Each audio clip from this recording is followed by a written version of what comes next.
called the knowledge of self. And what does the knowledge of self look like? When you learn yourself, right?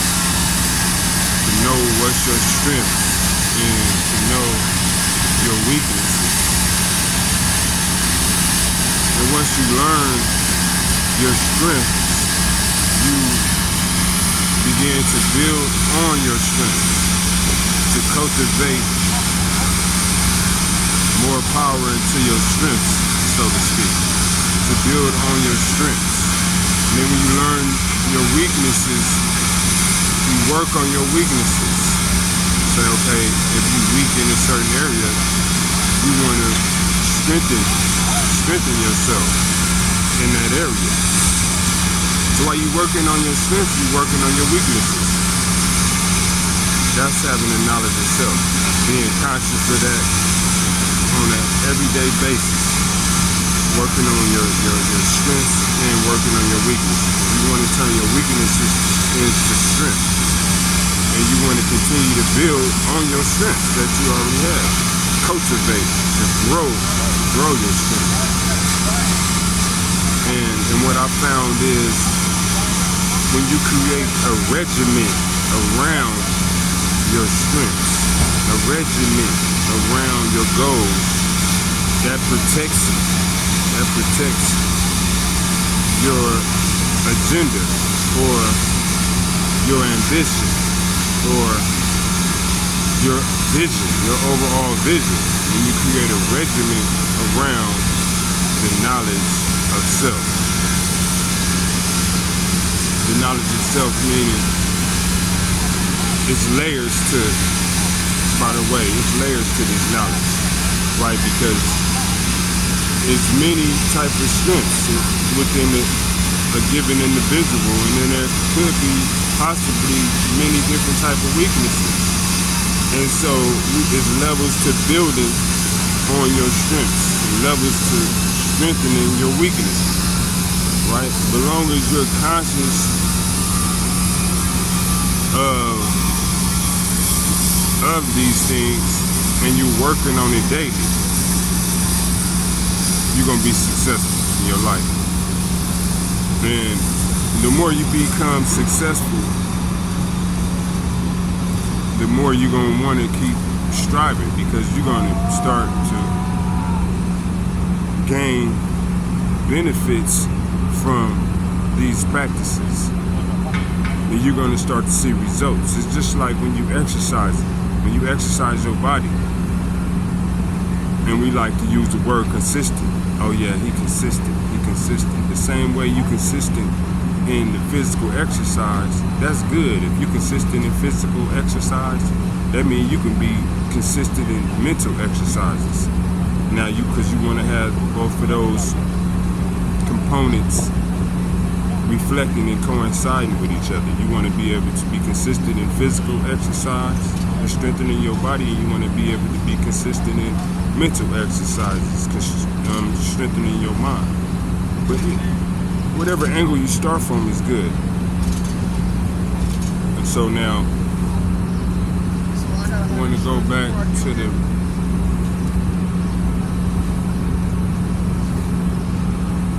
the regiment I was speaking of. Whenever you have a goal or a plan, you have to protect it with a regimen. It's just like when you have a diet, a physical diet. You have to create a regimen around that diet. So you have to eat a certain thing at a certain time. All this is for the overall result that you're seeking to have, to gain, right?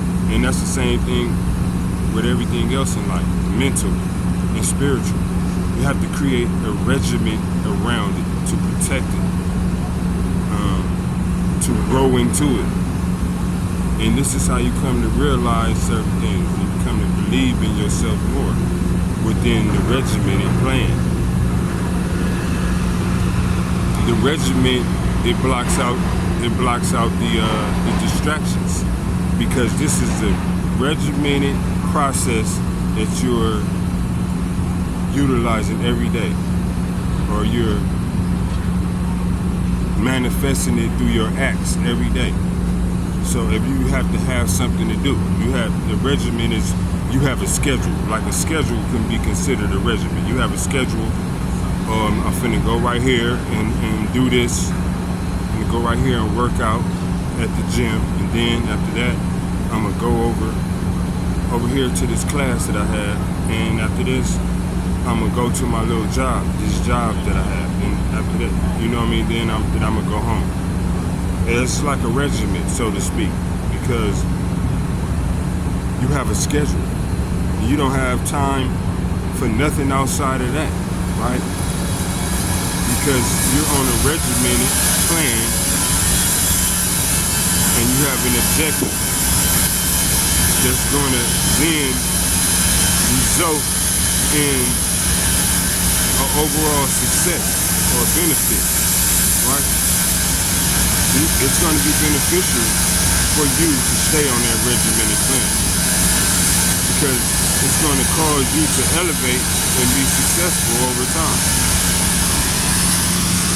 right? So that's just what I want to share for right now. And everything is a training process. Everything is a practice. You know, it's just the same way that you can have a bad habit, the same way you can create a good habit, you know? And the benefits from acquiring a good habit, if you're really sincere, it'll start to outweigh and overpower the bad habits that you may have. And you find that you have nothing but good habits because now you loving yourself, the knowledge of yourself. You're loving the benefits that derive from the practice of these good habits.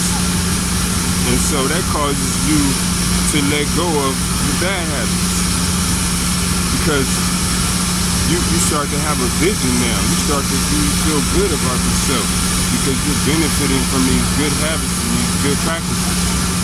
That's why it's good to have good habits. The same way you can have a bad habit, you can have a good habit. Because the mind is a creature of habits. And once you put good habits and good practices into your mind, you start to not want to do or behave in a certain way. You know what I mean? It locks you in. You're like, no, I want to continue to benefit from these good habits.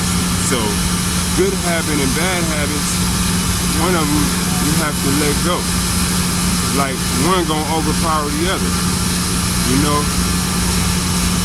Just like it said in the Bible, what Jesus says, alayhi salam, where it says, no man can have or worship like two masters, because either you're gonna love the one or you're gonna reject the other. You know, one of them will have to dominate. So, if whatever the dominating force that's within you, that's what's going to dominate. Even if you have some bad habits, you might have some good habits, but whatever one you're more inclined to love, that's the one that's the one that's going to dominate your mind. That's what's going to dominate, right? And so, as you come to practice good habits, you start leaving off the bad ones. And then you just remain on your regimen and remain on your plan and continue to practice good habits. And so I'm just trying to get this knowledge out. Maybe it can be of use to somebody. Maybe it can be of help. And I know it's layers to this knowledge, so I'm gonna always revisit these topics because right now I'm just trying to run it off, just trying to get the ideas out there.